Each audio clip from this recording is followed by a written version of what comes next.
Tahukah Anda tentang wasir atau ambeien? Wasir atau ambeien adalah pembesaran dan keluarnya bantalan anus dari lubang anus. Gejala paling umum adalah pendarahan dan keluarnya benjolan saat buang air besar. Tentunya, kondisi ini sangat mengkhawatirkan, bukan?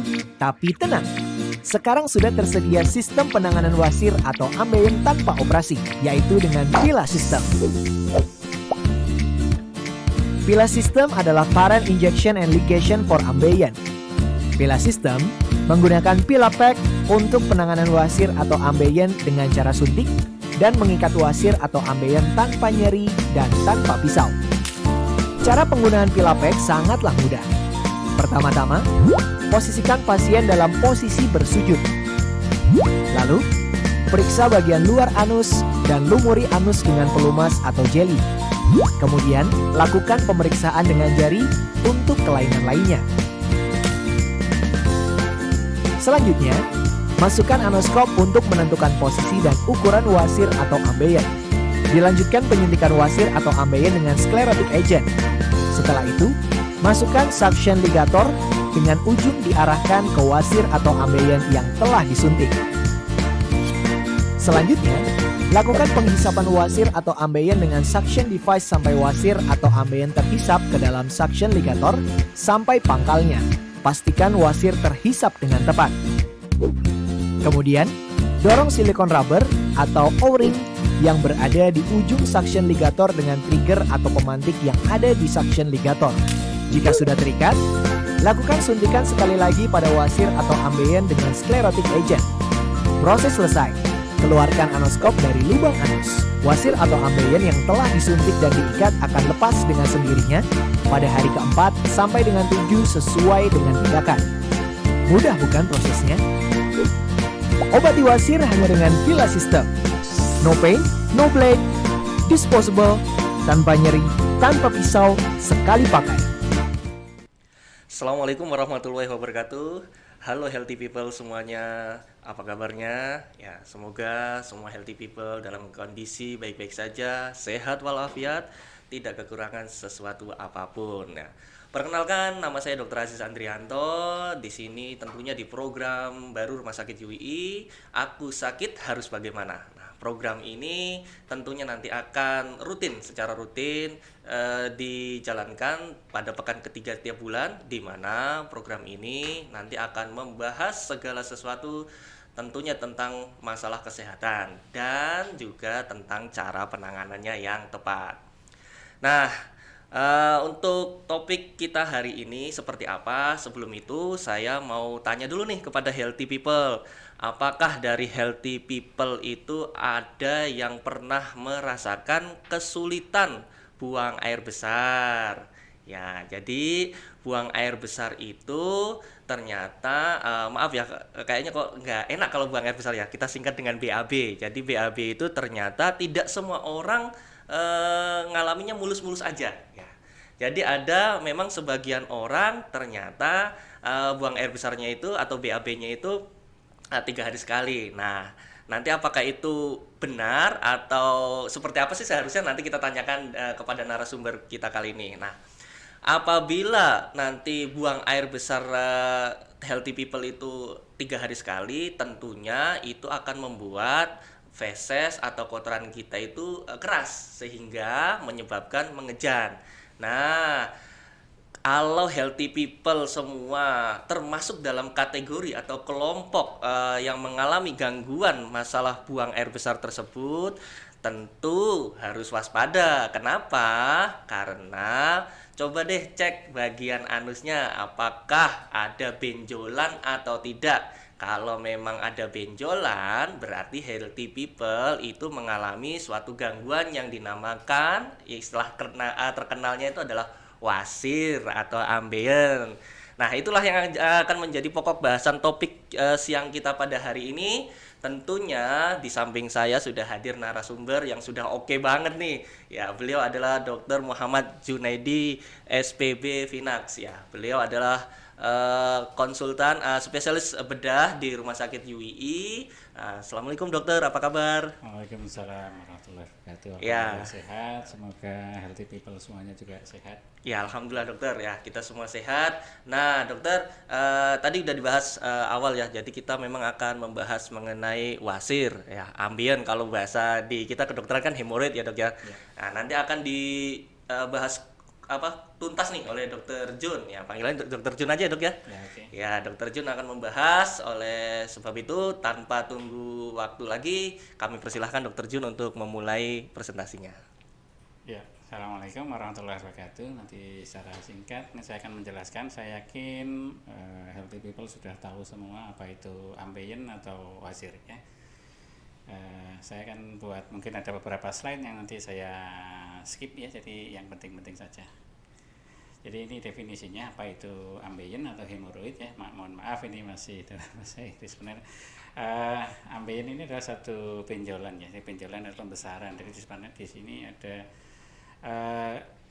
kita tahu semua bahwa kalau orang buang air besar atau BAB itu orang itu mesti terasa, oh saya mau buang air besar, oh saya mau kentut ya, misalnya buang angin gitu ya. Nah ini adalah satu fungsi normal dari satu analkasen. Kita lihat di sini ada analkasen ya. Jadi pada kasus-kasus hemoroid atau ambien atau wasir ini sebenarnya ada pembesaran atau benjolan. Ini bisa sebenarnya nanti kita bahas lebih lanjut ya, ada di sebelah atas linea dentata atau di bagian bawah. Sebenarnya kalau kita lihat secara anatominya ini memang ada garis pembatas mana yang oh ini ambiennya ambien luar, oh ini ambiennya ambien dalam, seperti itu.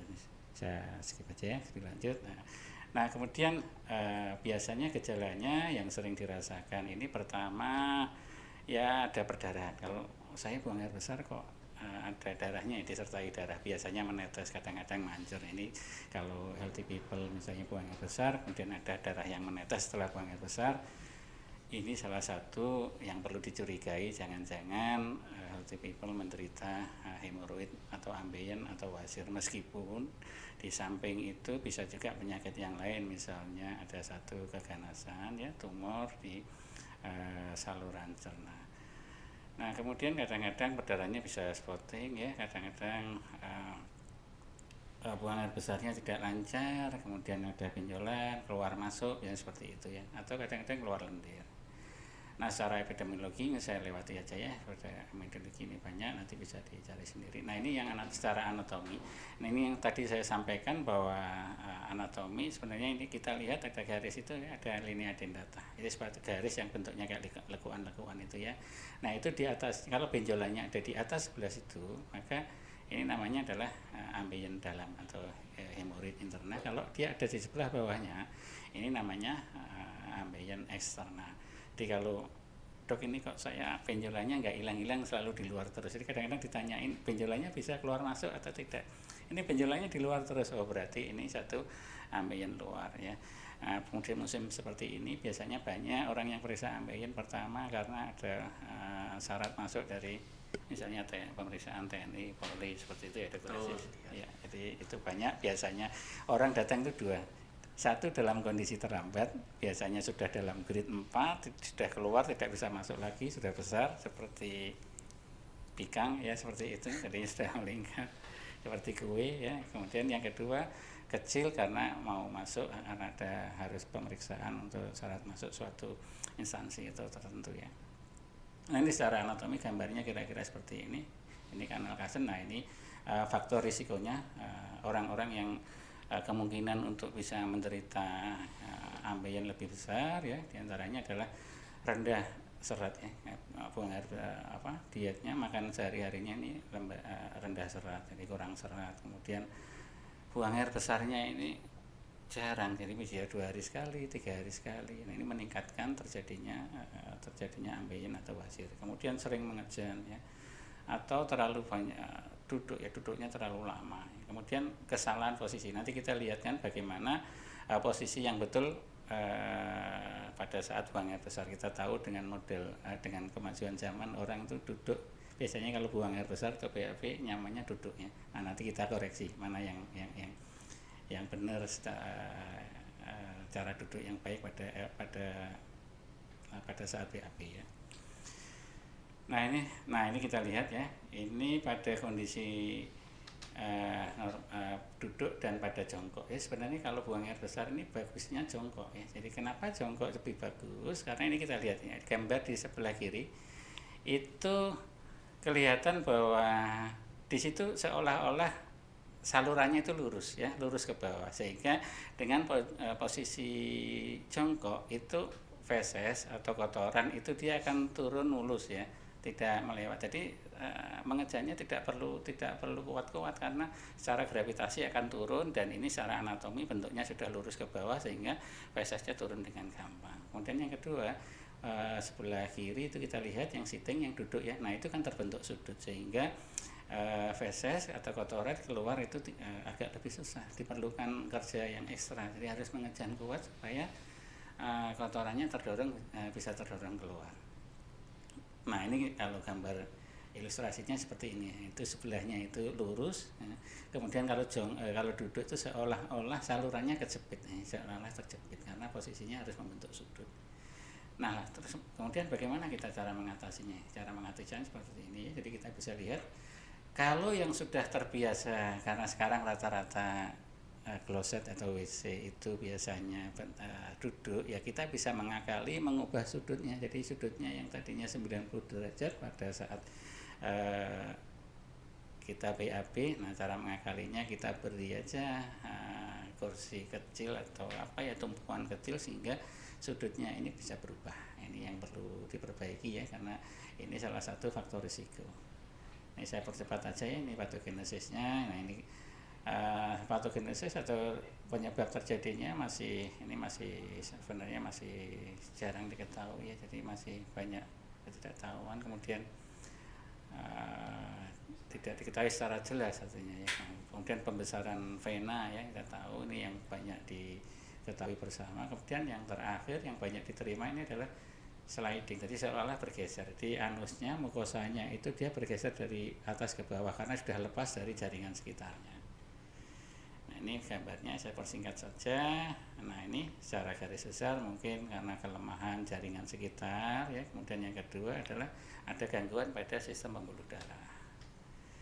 Nah ini bisa kita lewati sama ya. Nah kemudian klasifikasinya, jadi ada hemoroid dalam, ada hemoroid luar, internal dan eksternal. Nah kemudian kalau dalam itu sebenarnya dibagi jadi 4. Jadi kalau ada yang mengeluh, "Dok, anus saya gatal-gatal ya," ini pertama curiga jangan-jangan itu ambeien internal grade 1 atau berdarah, sering berdarah atau gatal, ini grade 1. Kemudian grade 2 atau derajat 2 itu pada waktu setelah buang air besar itu keluar benjolan, kemudian setelah buang air besar benjolannya masuk sendiri. Nah itu berarti derajat 2. Derajat 3, setelah buang air besar keluar benjolan, kemudian benjolannya tidak bisa masuk. Bisa masuk harus didorong dengan jari. Jadi kalau habis buang air besar kok ini waktu cebok ya, mohon maaf, dibersihkan kok kerasa ada benjolannya. Kemudian benjolannya didorong dengan jari masuk, nah itu berarti grade 3. Kemudian yang grade 4, yang terakhir ini apabila kita BAB kemudian keluar benjolan, kita dorong tidak bisa masuk, artinya ini sudah grade 4, ini sudah sangat terlambat, soalnya ini sudah grade 4 ya. Kemudian kalau eksternal atau hemoroid luar, memang dia secara anatomis ada di luar ya. Ini yang perbedaan antara internal dan eksternal atau dalam dan luar. Nah ini yang menjadi dasar kenapa sih kita pilah ya. Kita ingat, jadi kita lihat itu untuk hemoroid internal atau hemoroid dalam ini sebenarnya dia tidak sakit, sehingga kalau kita melakukan, kita ingat bahwa itu di bagian bawah sendiri ya, tidak ada saraf sensori ya, tidak ada saraf nyerinya yang di sana ya, sehingga kalau kita tindakan di sana tidak terasa nyeri. Nah ini yang menjadi dasar kenapa dilakukan pilah. Jadi di sana akan ditali ya, diligasi, kemudian diberi tindakan ya, diberi sklerosing asen, itu tidak terasa. Nah ini kenapa nanti menjadi dasar pilah dan pada hemoroid atau ambeien mana yang kita kerjakan ya. Nah ini gambarnya ambeien seperti ini ya. Jadi ini sebenarnya yang dalam, luar, kemudian ini satunya lagi adalah campuran ya. Nah ini gambar-gambarnya kira-kira seperti ini. Bisa saya lanjutkan. Ini tadi sudah saya jelaskan grade 1 sampai grade 4 ya. Nah ini contohnya seperti ini ya. ini ada perdarahan, kemudian ada penonjolan dan ada nyeri. Nah, ini ada kombinasi untuk internal dan eksternal, luar dan dalam ya. Nah, pemeriksaannya bisa dilihat secara langsung dengan rectal tooth, dengan pemeriksaan jari dimasukkan, atau dengan anoskopi ya, dengan anoskopi dilihat. Kemudian kalau lebih bagus lagi kalau mau dilihat sampai ke usus besarnya menggunakan kolonoskopi. Nah, kemudian bagaimana kalau kita menderita ambeien, penanganannya seperti apa? Nah, ini sangat tergantung dari derajatnya ya. Derajatnya, kemudian apakah internal dan eksternal ya. Seperti itu. Nah, kemudian tindakannya tadi sudah disebutkan ya, sangat tergantung dengan derajatnya. Kemudian secara garis besar bisa dibedakan jadi dua, jadi operasi dan tanpa operasi. Nah, tanpa operasi itu apa? Yang pertama dengan mengatur diet kita ya, meningkatkan kandungan serat ya, kemudian mengurangi pengejanan ya, kalau pengejan dikurangi, kemudian membuat ini ya BAB-nya supaya lebih encer ya, banyak minum, banyak serat ini supaya konsistensi dari tinja atau BAB-nya ini encer sehingga kita tidak perlu mengejan lebih kuat. Kemudian yang terakhir tanpa operasi ini salah satunya adalah skleroterapi. Nah, ini nanti PILA itu apa? PILA itu nanti adalah penggabungan skleroterapi dan ligasi. Jadi dibuat mengkerut keras, kemudian ditali atau diligasi supaya dia tidak dapat aliran, kemudian dia akan putus sendiri. Kemudian cara operatif ya, yang sudah tahu diketahui bersama, operasi hemoroid atau hemoroidektomi, kemudian stapler, kemudian ada halar, sebenarnya banyak lagi ya. Nah, ini secara garis besar ini kalau kita lihat ya, hemoroid ini ada grade 1 sampai grade 4, penata laksanaannya seperti itu ya. Kita lanjutkan saja. Nah, kemudian ini dasarnya ya, jadi ada kapan sih kita operasi, kapan tidak, ini berdasarkan dari prinsipal dari practice guideline manajemen hemoroid ya. Nah, ini kalau grade 1 misalnya dengan modifikasi diet ya, kemudian medical therapy ini 2B ya. Nah, kemudian selanjutnya ya, kemudian yang kalau sudah besar ya, sudah melingkar ya, sebaiknya dilakukan hemoroidektomi atau operasi hemoroid. Ini gambar-gambarnya seperti ini ya. Ya, ini gambar-gambarnya, contoh-contoh ini dengan, ini bukan PILA ya, ini dengan HAL ya. Nah, ini sekarang PILA, tadi sudah disampaikan di depan di videonya. Ini alatnya seperti ini, sekali pakai dijamin insya Allah lebih steril, lebih bagus kalau sekali pakai buang, sekali pakai buang. Nah, apa keuntungan dari menggunakan PILA? Nah, ini ya sepertinya ya. Nah, PILA ini menggabungkan dua terapi, yang pertama ligasi atau tali, yang kedua adalah sklerosi. Diberi obat untuk membuat sklerosing atau membuat mengkerut lah ya, mengkerut keras ya. Nah, ini bisa dilakukan pada grade 1, grade 2, grade 3 ya. Kemudian disuntikkan pada grade 1 sama semuanya ya. Ini keuntungannya, dan pasien tidak perlu rawat inap, tidak nyeri ya. Kemudian biasanya nanti akan terlepas sendiri setelah 4 sampai 6 hari atau 7 hari. Ya, kira-kira itu yang bisa saya sampaikan. Nanti saya kembalikan Dr. Asid kalau healthy people mau tanya. Baik, terima kasih Dokter Jun. Wah, luar biasa sekali ya, penjelasannya sudah detail dari kenapa kok bisa terjadi wasir ini, kemudian gejalanya seperti apa, bahkan derajatnya, sampai dengan treatmentnya ya dok ya, terapinya. Nah, yang menarik tadi dokter sebenarnya sambil nunggu ya bagi healthy people, nanti kalau memang mau bertanya kami persilahkan join bareng kita dengan live komentar, nanti kita akan bahas. Biasanya kalau kita bahas tentang wasir ini dokter, pertanyaannya banyak banget dokter. Saya nggak tahu karena sebenarnya insidensinya itu sebenarnya untuk wasir ini banyak atau tidak sih dokter?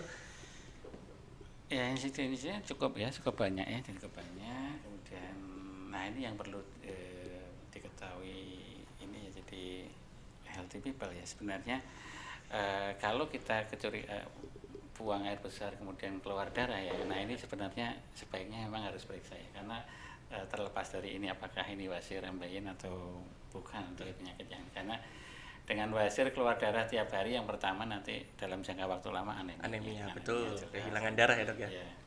Itu yang pertama. Kemudian yang kedua harus segera periksa. Kenapa? Ini dipastikan jangan-jangan nanti ada penyakit yang lain, misalnya tumor. Nah, supaya pada fase-fase awal sudah bisa terdeteksi, jadi harapannya penanganan jauh lebih baik.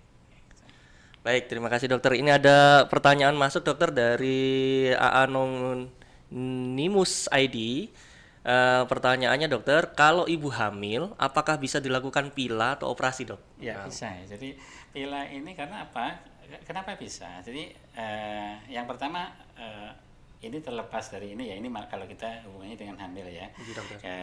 Jadi gini, pila ini pertama pasiennya tidak dilakukan pembiusan ya, tidak dilakukan pembiusan. Jadi dilakukan secara lokal itu yang pertama. Kemudian yang kedua pasiennya tidak perlu rawat inap. Namun demikian kita harus kembali dulu ke jenis ambeien-nya ya, apakah ambeien-nya ini ambeien eksterna luar atau ambeien interna atau dalam ya. Harapannya kalau misalnya ini ambeien-nya ternyata ambeien dalam, kemudian grade-nya grade 1, 2, 3, kemudian tidak sirkuler, masih awal, itu sangat bisa dilakukan. Oke. Baik, pertanyaan sebenarnya gini dok, kenapa kok ibu hamil itu bisa terkena wasir dokter? Ya, jadi sebenarnya di presentasi ada ya sebenarnya kenapa sih. Jadi pertama pada ibu hamil ini kita tahu bahwa salah satu teori patogenesisnya tadi adalah bagaimana ambeien atau wasir itu bisa terjadi. Pertama tadi ada kelemahan ini tadi jaringan struktur jaringan di Pembuluh sekitar darahnya, dok, ya? di sekitar anus. Anus. Kemudian yang kedua adalah gangguan dari pembuluh darah itu. Karena faktor hormonal juga dok? Pertama faktor hormonal, kemudian yang kedua faktor janin. Janin begitu masuk ke panggul maka dia akan mengganggu sistem aliran balik. Nah, disitulah darahnya jadi dia membesar sehingga karena aliran baliknya terganggu maka dia mengumpul di sana. Di sana akan membesar. Itu salah satu teorinya seperti itu. Baik dokter, berarti dokter ketika ada ibu hamil kemudian menderita wasir, otomatis memungkinkan untuk lahir normal ya dokter? Memungkinkan. Nah ini yang kadang-kadang banyak ibu hamil itu konsultasi datang karena ibu hamilnya tadi wasir, dok saya pengennya mau melahirkan dengan sesar. Loh, kenapa harus disesar? Karena katanya kalau wasir ini harus ini kelahirannya nggak boleh normal. Okay. Siapa bilang saya boleh-boleh saja. Nah, itu healthy people berarti ya itu lebih baik konsultasikan dulu ke dokter bedah ya. Nanti kan tergantung derajatnya ya dok ya, mungkin tergantung derajat juga ya. Kemudian apakah eksterna interna? Kalau eksterna sebenarnya apakah bisa? Sangat bisa. Namun kita kembali lagi bahwa sebenarnya kan pila ini kan yang ditonjolkan keunggulan kan no pain ya, jadi tidak ada nyeri ya. Nah kalau kita mau paksakan di eksternal sangat bisa, tapi no pain-nya tidak ada, no pain no bleed, artinya kan tanpa operasi tanpa nyeri. Tapi kalau eksternal kita kerjakan atau yang ambeien luar kita kerjakan bisa, namun nyerinya ada karena kita tahu bahwa tadi untuk ambeien luar itu di situ ada saraf-saraf. Betul. Lebih banyak sarafnya di sini. Banyak sarafnya. Sensornya juga lebih banyak dok. Lebih banyak. Sedangkan kalau tadi ambeiennya dalam itu tidak ada saraf di sana sehingga tidak terasa nyeri. Baik, ya. Ada lagi nih dokter pertanyaan dari Rona Herianto. Izin bertanya dokter, kapan harus dilakukan tindakan jika terasa ada benjolan di anus? Dan apa bahayanya jika tidak disegerakan diperiksakan? Terima kasih. Ya, terima kasih Pak Rona ya. Jadi benjolan ya tadi ya. Apakah mohon diulangi gimana? Apakah ketika ada benjolan itu kapan harus dilakukan tindakan dokter? Kapan kita mungkin pertanyaan gini, apakah setiap benjolan di anus itu adalah wasir atau bukan dokter?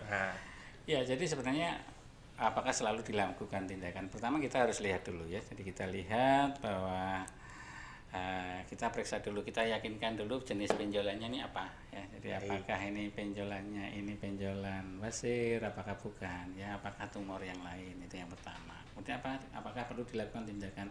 Harusnya perlu dilakukan tindakan ya, baik itu tindakannya sifatnya diagnostik maupun terapeutik. Diagnostik itu maksudnya dipastikan bahwa itu jenisnya benjolannya apa ya, misalnya untuk dicek patologi anatomi ya, misalnya dicek oh jenisnya ini ternyata ini tumornya jenis ganas, ini tumornya jenis Cina seperti itu seperti. Kemudian tindakan kalau dalam hal wasir ya memang kita lihat grade-nya ya, grade 1, grade 2, grade 3 tadi sudah ada ini ya penjelasannya dokter ya rekomendasinya. Sebenarnya kalau grade 1 kemudian tanpa perdarahan, gatal-gatal ya hanya seperti itu aja. Kalaupun seperti itu mungkin belum perlu tindakan. Namun kalau itu sudah sangat mengganggu walaupun itu masih grade 1 atau grade 2, kalau perlu dilakukan tindakan ya dilakukan tindakan. Kemudian kalau perlu dilakukan tindakan mana yang akan kita pakai? Tadi kita tahu bahwa untuk penanganan hemoroid atau wasir ini sangat banyak sekali pilihannya, mulai dari ligasi atau ditali, kemudian diinjeksi ya, supaya keras, kemudian ada operasi hemoroidektomi yang biasa itu, kemudian ada dengan stapler ya, stapler ini lifting sifatnya, jadi mengangkat ke atas, kemudian dengan hal ya, kemudian hal ini dengan dengan laser ya, kemudian infrared gitu ya dok? Infrared ya maaf. Kemudian dia ligasi arteri dengan Doppler mohon maaf dengan ligasi ya, dengan dilihat Doppler kemudian arterinya di mana kemudian akan diligasi ya seperti itu. Kemudian yang terakhir dengan pila. Nah sebenarnya pila ini diharapkan dia bisa menjembatani pada pasien-pasien yang pertama, pasien-pasien ada banyak pasien yang takut operasi ya. Takut operasi, kemudian dia akan menahan yang dari grade misalnya grade 1, grade 2 ya tadinya cuma soliter kemudian menjadi sirkuler ya, melingkar. Nah sudah terpaksa nggak bisa apa-apa, berdarah banyak, nah ini baru periksa. Nah sebenarnya kan karena ketakutan, kalau konon katanya kalau operasi ambeien atau hemoroid ini seperti distrika katanya. Tapi apakah benar seperti itu dok? Nah ini nanti bisa ditanyakan pada yang sudah merasakan. Jadi memang, nah ini sayangnya kenapa sih seperti itu. Jadi pada operasi hemoroidektomi itu memang biasanya setelah operasi nyeri, namun demikian dengan kemajuan teknologi ini banyak sekali pilihan terapinya, baik modifikasi operasinya maupun penanganan nyerinya. Jadi penanganan nyerinya sekarang banyak sekali di anestesi ya, mulai dari pemasangan epidural dan ini yang mungkin zaman dulu belum banyak. Kemudian operasinya juga seperti itu, misalnya operasi stapler ini juga relatif kurang nyeri dibandingkan dengan operasi biasa. Stapler itu yang dipotong yang di atas, nah ambeinya dibiarkan. Namun jadi mukosanya atau lapisannya yang dipotong, nanti ambeinya dia akan terangkat ke atas. Nah ini juga relatif kurang nyeri. Baik dokter.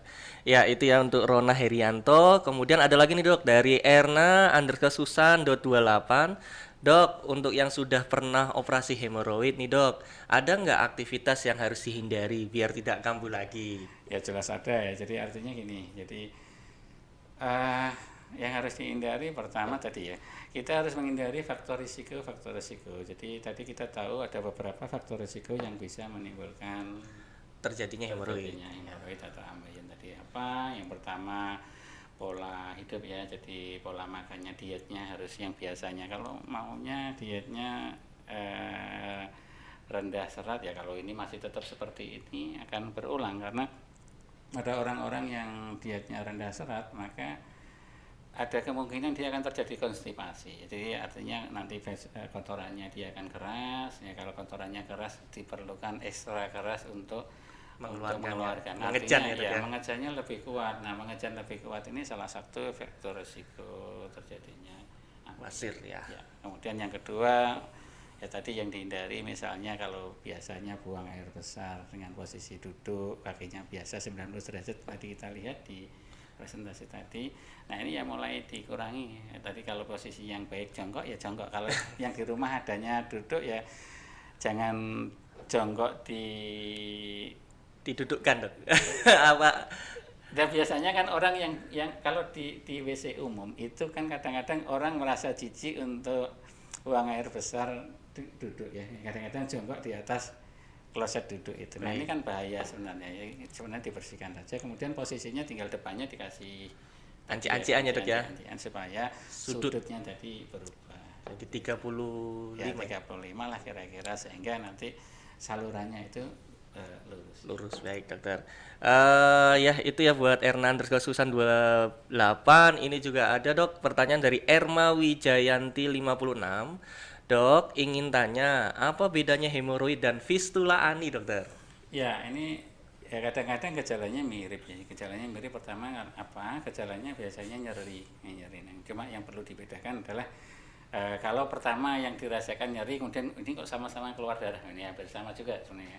Kemudian kalau fistula ani, fistula itu berarti ada satu fistul itu ada satu saluran ya. Nah kalau fistula ani berarti ini ada hubungan antara anus dengan kulit luar. Jadi di sana kayak ada terowongan ya. Nah biasanya penyebab utamanya biasanya ada infeksi di sekitar anus ya. Mungkin dari faktor risikonya ya dok ya? Faktor resikonya bisa. Baik. Gitu ya, Erma Wijayanti. Kemudian ada lagi nih dok, dari Nur Wahyuni 1912. Dokter, untuk metode pila bisa untuk hemoroid internal dan eksternal mboten nggih? Sebenarnya tadi sudah sudah dijelaskan. Iya, ya mungkin perlu saya ulangi lagi. Sebenarnya untuk internal eksternal bisa ya. Hanya saja sebenarnya untuk eksternal tidak direkomendasikan. Kenapa tidak direkomendasikan? Untuk eksternal ini bisa gampang cepat tapi nyeri. Kita ulangi lagi bahwa secara anatomi akhiran saraf itu berakhir di sekitar anus itu. Jadi begitu dia masuk ke dalam lewat linea dentata ya pada hemoroid yang dalam tadi, hemoroid internal itu dia tidak ada saraf nyerinya sehingga kalau dilakukan tidak nyeri. Tapi kalau ini dipaksakan digunakan pada hemoroid eksternal sangat bisa, tapi iklannya no pain no bleed ini enggak bisa lagi. Tidak ada no pain ya dok ya? Ini tanpa operasi tapi dengan nyeri. Tapi memungkinkan dok? Memungkinkan ya. Kita harus tahu bahwa dengan pila ini kan sebenarnya dengan benjolannya itu diikat, maka benjolannya ini tidak dapat oksigen. Kalau tidak dapat oksigen maka dia akan nekrosis atau mati. Sehingga ini bervariasi antara satu orang dengan orang yang lain ya, sehingga nanti pada hari keempat atau hari ketujuh jaringan yang mati ini akan lepas ya, akan lepas sendiri. Nah sekarang kita bayangkan kalau misalnya nyerinya itu ternyata lepasnya 7 hari, berarti 1 pekan itu nyerinya. Selama seminggu ngerasa nyeri, kecuali kalau memang mau minum obat anti nyeri terus. Tapi itu kan tidak nyaman ya sebenarnya. Baik dokter, terima kasih. Ini ada juga dari Marianti. Dokter, saya baru saja melahirkan dengan spontan atau normal. Nah, setelah melahirkan dan kontrol ke dokter Opskin, katanya saya ada hemoroid.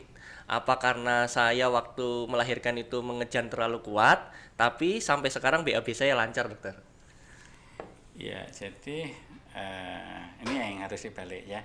Jadi bukan berarti kalau hemoroid ini kemudian BAB-nya tidak lancar. Harusnya dibalik. Kalau BAB-nya tidak lancar, ini bisa meningkatkan kemungkinan terjadinya menderita hemoroid. Itu yang pertama. Kecuali kalau misalnya hemoroidnya ini grade 4, internal grade 4, jadi dia keluar tidak bisa masuk lagi, memang kesulitan untuk BAB. Nah kalau misalnya Ibu siapa tadi? Marianti dokter. Ibu Marianti tadi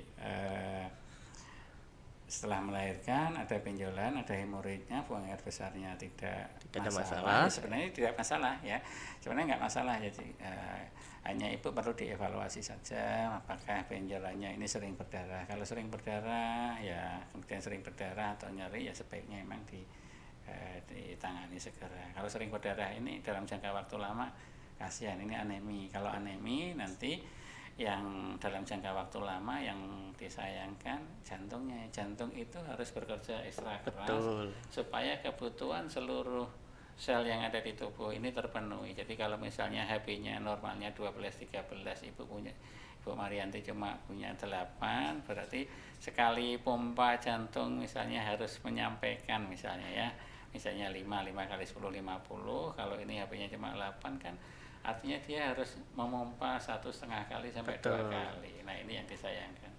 Itulah harus lebih ekstra kerja jantungnya ya dokter ya. Baik, mungkin Ibu Marianti bisa konsultasi langsung ke Dr. Jun di Rumah Sakit UII. Nanti bisa diskusi mengenai penanganan yang lebih lanjut Ibu. Baik, ada pertanyaan selanjutnya dokter dari Lina 25. Dok, metode pila bisa digunakan untuk hemoroid grade berapa aja ya? Grade 1 bisa, grade 2 bisa, grade 3 bisa. Jadi dengan syarat gini ya, untuk grade 3 ini selain grade sebenarnya kita harus lihat bukan hanya grade ya sebenarnya. Kita lihat apakah soliter, apakah sirkuler ya. Baik. Untuk yang sirkuler apakah bisa? Bisa, tapi tidak bisa dikerjakan secara langsung ya. Jadi kalau misalnya sirkuler sudah melingkar, kalau kita bisa bayangkan kalau misalnya di sekitar anus itu ada benjolan melingkar, kemudian kita ikat jadi satu kan jadi tertutup. Baik. Jadi artinya kita bayangkan bahwa pila itu begini, jadi benjolannya itu disuntik ya, satu zat namanya sclerosing agent ya, fenodinol ya, itu supaya dia menjadi keras ya, keras sama mengkerut ya, mengkerut. Kemudian yang kedua setelah itu ditali, jadi itu secara otomatis injeksi, kemudian ada alatnya tadi gambarnya ya, injeksi kemudian dia akan terikat dengan sendirinya ya.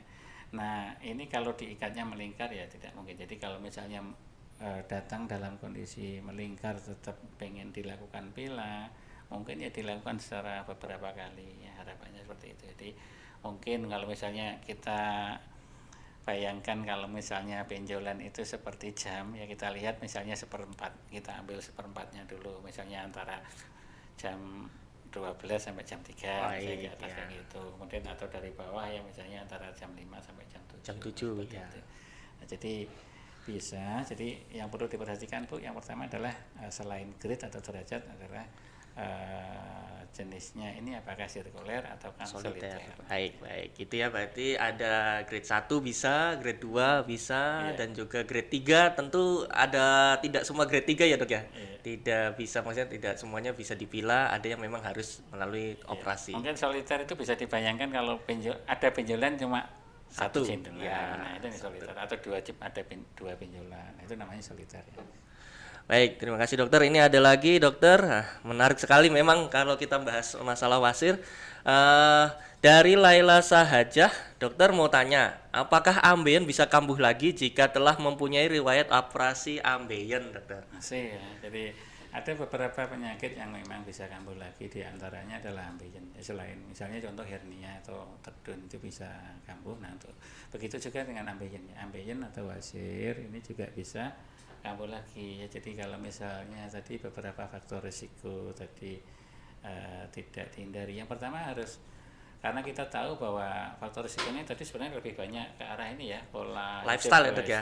Ya. Jadi pola diet ya harus tinggi serat ya. Kalau pola dietnya masih rendah serat ya masih sangat mungkin. Kemudian mengurangi mengejan ya, mengejannya tidak usah terlalu ekstra keras, belum waktunya keluar kita sudah ngejannya setengah mati. Nah ini artinya kemungkinan timbul lagi masih sangat mungkin. Baik, jadi memang bisa ini ada bisa kambuh lagi kalau memang tetap, maksudnya lifestyle-nya sebelum tindakan maupun setelah tindakan sama saja. Jadi tetap akan risikonya itu tetap ada. Ya. Baik, Arta Susanti izin tanya dokter, kalau saat BAB pernah keluar darah itu bahaya tidak ya? Wah.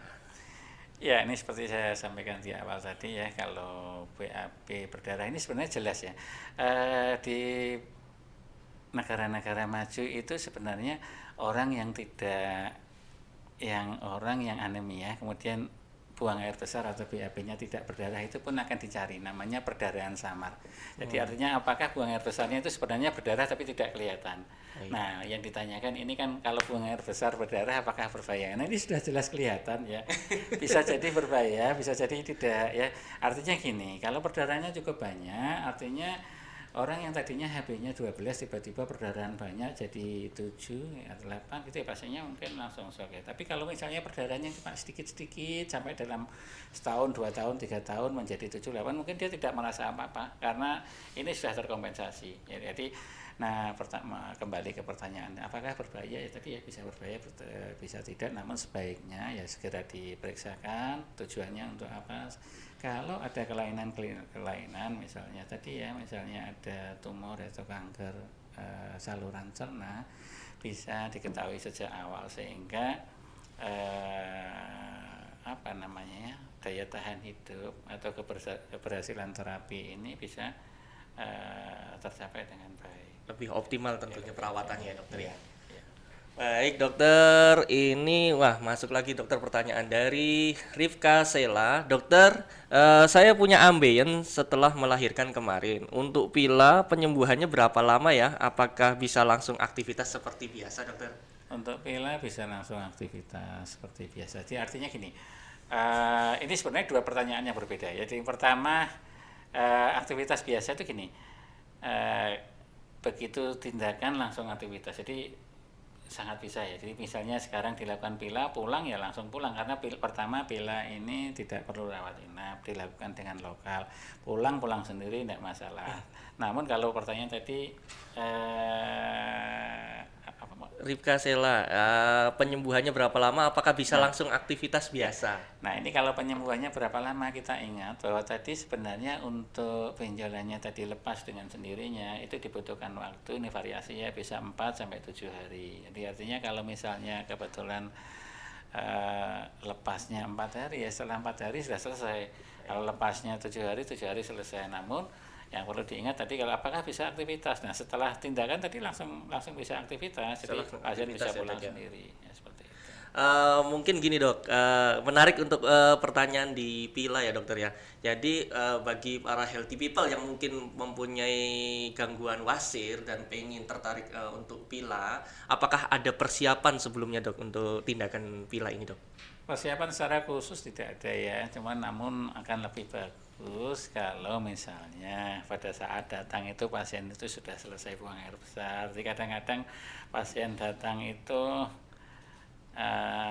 belum buang air besar, kemudian menahan buang air besar sehingga pada saat mau dilakukan tindakan kita buka ternyata feses kotorannya sudah. Nah ini jadi artinya persiapannya Baik, memang baik. kalau misalnya buang air besar lebih dulu itu jauh lebih bagus. Ini berbeda dengan tindakan hemoroidektomi atau operasi hemoroid biasa ya. Jadi artinya memang mungkin kalau dulu perlu urus-urus ya, dibersihkan dulu. Kalau ini mungkin ya hanya sekitar situ saja sudah cukup. Baik, berarti persiapannya yang jelas persiapan mental, kemudian yang kedua usahakan bisa buang air besar terlebih dahulu ya dokter ya. Iya. Iya. Baik, ini ada lagi dokter dari Rahma 0910 untuk hemoroid grade 3, ciri-ciri bisa Pila apa ya dokter? Sempat ambeien dari sebelum hamil, setelah melahirkan tambah bengkak. Terus untuk periksa pertama ke dokter apa?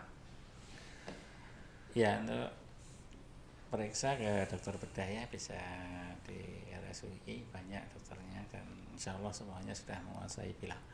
Kemudian untuk dilakukan Tindakan, jadi ciri-cirinya grade 3 yang boleh dipila itu seperti apa dokter? Mungkin sebenarnya Rahma ini grade 3 mungkin dokter. ya, jadi yang boleh dipilah sebenarnya gini, eh, harapannya ini akan lebih bagus kalau bentuknya solidar. Misalnya ada benjolan di satu tempat atau di dua tempat seperti itu ya.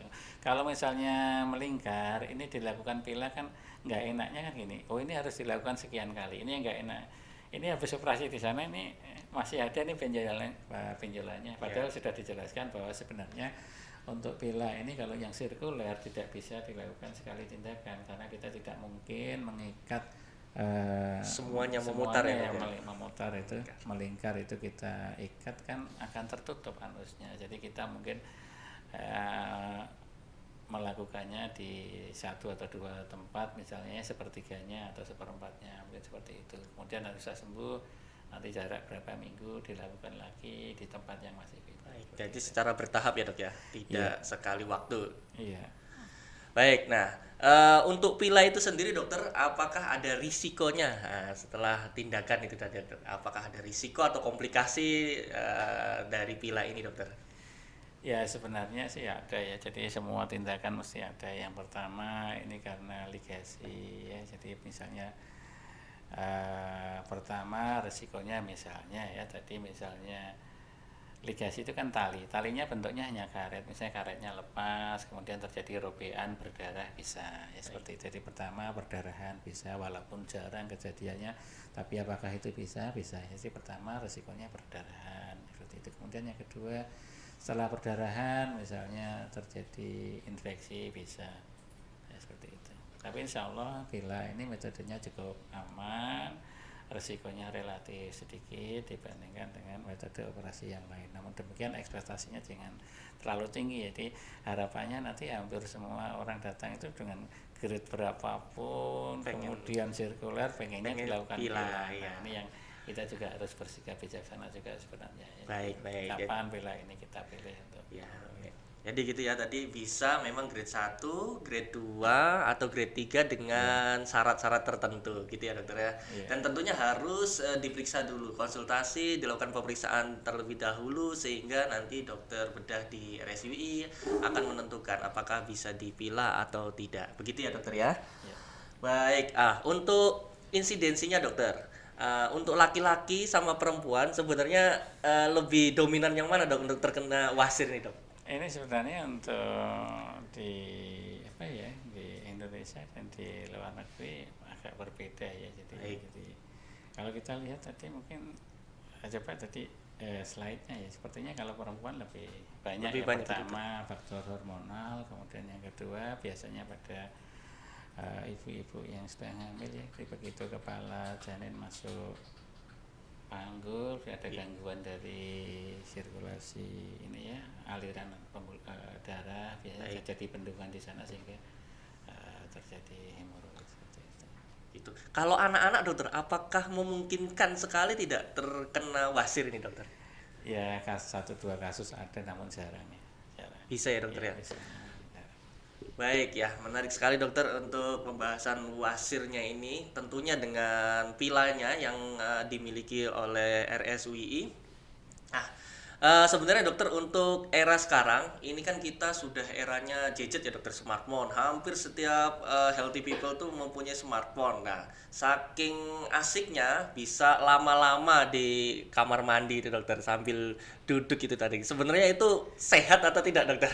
Ya sebenarnya nggak sehat ya. Tadi kita lihat ya bahwa salah satu risiko ternyata ada prolong sitting. Jadi duduk yang lama sebenarnya. Jadi duduk lama ini kita ketahui bahwa itu menjadi salah satu faktor risiko terjadinya wasir, mempunyai peran terjadinya wasir. Baik, jadi kalau healthy people kalau mau nongkrong itu jangan di kamar mandi ya. Nah, silakan kalau mau nongkrong bisa duduk-duduk di sofa gitu ya dokter ya. Tapi bagaimana dengan healthy people yang mungkin pekerjaannya harus duduk lama dokter? Apakah memang akan meningkatkan risiko untuk terjadinya wasir dokter? Ya kalau kita ingat sebenarnya duduk lama ini kan kita berpikirnya bukan hanya wasir ya. Jadi dengan duduk lama itu bisa terjadi gangguan penyakit yang lain, misalnya DVT atau deep vein thrombosis, misalnya kakinya tiba-tiba bengkak, sumbatan aliran darah ya, seperti itu ya. Jadi artinya ya cara mensiasatinya setelah 2 jam 3 jam atau paling lama 4 jam ya kita berhenti, kemudian jalan-jalan sebentar, menggerakkan anggota badan, dan insya Allah ini jauh lebih sehat ya. Pertama aliran darah yang di tungkai ini akan lebih lancar, begitu juga dengan di daerah sekitar anus ya. Daerah sekitar anus ya dokter? Ya, yang akan lebih lancar ya. Baik, nah kalau misalkan gini dokter, tadi kan kita mengenal bahwa di rumah sakit UI ini bisa tindakan pila. Nah, untuk tindakan yang operasi besarnya, apakah di kita juga sudah bisa dokter? Bisa ya. Jadi, tentunya bisa ya dok ya. Bisa, sudah tersedia insya Allah. Oh baik, ini ada pertanyaan berikutnya dokter.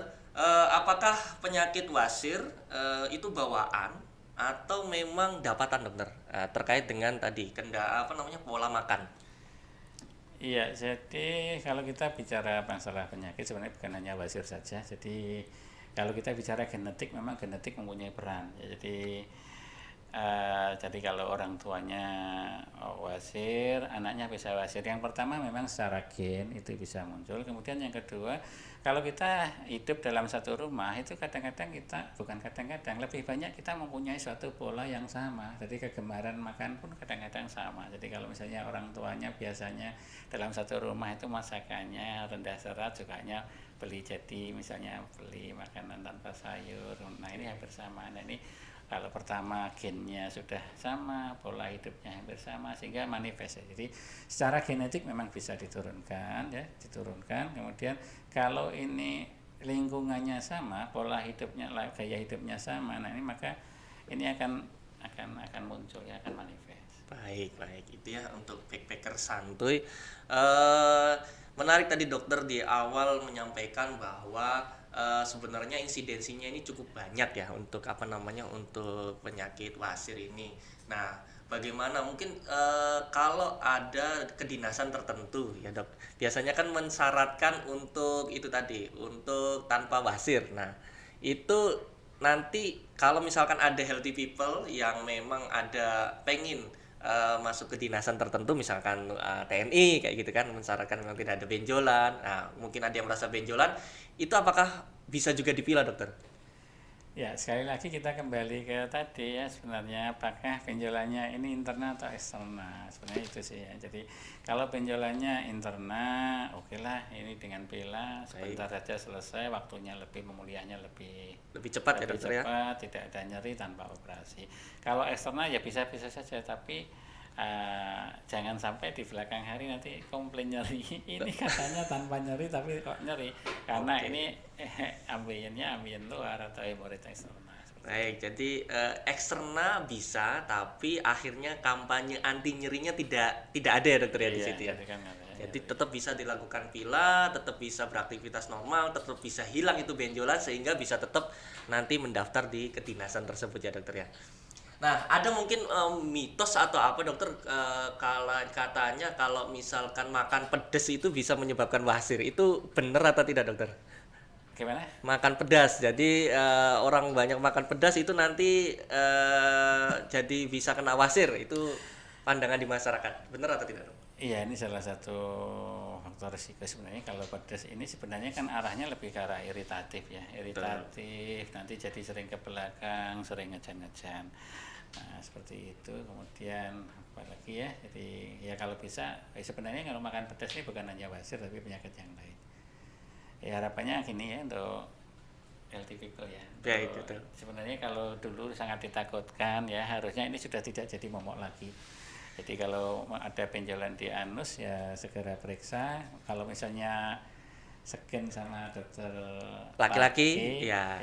Di kita ada dokter perempuan ya, Dok. Di RSWI mempunyai dokter bedah, spesialis bedah yang perempuan. Jadi bagi healthy people mungkin yang malu ketika mau memeriksakan ke dokter yang laki-laki di RSWI juga bisa. Dan beliau juga kompeten untuk pila juga ya dokter ya. Baik, nah menarik sekali untuk pila dokter. Untuk pila itu angka keberhasilannya berapa persen dokter? Pada saya terus terang belum ini ya, jadi saya belum ini, jadi penelitiannya saya belum baca. Lah untuk prosedurnya itu sendiri dokter, itu nanti biar healthy people bisa membayangkan itu nanti seperti apa dokter? Apakah ya maaf ya, maksudnya nanti posisinya pasien seperti apa, kemudian nanti apakah mengerikan atau tidak? Nanti setelah tindakan apakah boleh buang air atau tidak seperti itu dokter? Boleh ya, kalau operasi nggak boleh buang air besar, kasihan sekali. Jadi ya posisinya nungging. Nungging. Posisi nungging sebentar. Ya. Posisi nungging sebentar, kemudian benjolannya kita injeksi, kita ikat paling 5 menit 10 menit selesai. Baik, baik. Ini ada dari pertanyaan Diah Al, dokter bagaimana pertolongan pertama yang bisa kita lakukan jika wasir sedang kambuh dokter? Ya kalau wasir sedang kambuh, pertama ini kambuhnya berdarah atau Tergantung gejalanya mungkin ya dokter ya. Kalau nyeri misalkan. ya kalau nyeri pertama minum anti nyeri, kemudian yang kedua makanan-makanan yang sifatnya iritatif dihindari ya, misalnya tadi pedas-pedas ini memang nanti akan menjadi iritasi nyeri. Kemudian yang kedua ya kalau benjolannya ini kan sebenarnya radang, itu bisa diberikan dengan obat-obat anti radang ya, misalnya paracetamol itu juga anti radang sebenarnya ya, ini juga bisa digunakan selain untuk menghilangkan nyeri, untuk menghilangkan radangnya. Kemudian bagian benjolannya kalau bengkak tidak usah banyak dilakukan manipulasi. Kalau nggak bisa keluar nggak bisa masuk, jangan didorong. Jangan masuk. dipaksakan ya dokter ya. Ya, posisi tiduran aja dulu, baring supaya dia lemas bisa masuk. Baik. Cara mengetahui kita ada punya penyakit wasir dan cara pencegahan pertama apa yang harus kita lakukan dokter biar semua masyarakat tahu. Ini dari backpacker santuy dokter. Ya sebenarnya cara mengetahui yang paling gampang itu Mungkin ada benjolan atau tidak ya dokter? Iya, pertama kita punya, kalau kita buang air besar ada keluar darah tidak, ada gejala gatal-gatal sekitar anus tidak. Kemudian kalau kita cebok ya, habis buang air besar ada terasa benjolan atau kalau kita mau lebih ekstrim lagi ya habis buang air besar kita ambil kamera, kita capture aja, kita shoot, kita lihat kamera kita ada benjolannya. Oke, baik dokter. Ya, baik. Menarik sekali dokter. Cuman karena memang keterbatasan waktu, jadi mohon maaf untuk healthy people yang pertanyaan sebenarnya masih banyak dokter. Cuma ya mohon maaf apabila ada pertanyaan yang belum bisa kita jawab. Mungkin nanti akan kita jawab melalui direct message di Instagram. Baik, yang jelas wasir itu sendiri adalah suatu penyakit ya dokter ya, penyakit di mana terjadi pelebaran pembuluh darah di vena itu di anus. Nah, tentunya gejalanya yang paling awal tadi ya bisa ada ketika BAB itu keluar perdarahan, kemudian bisa rasa tidak nyaman di daerah anus ya. Kemudian yang tentunya itu bisa terlihat adalah merasakan ada benjolan tadi. Ya, di mana nanti wasir itu ada grade-nya, ada internal maupun eksternal. Internal itu maksudnya di dalam, eksternal itu terlihat di luar.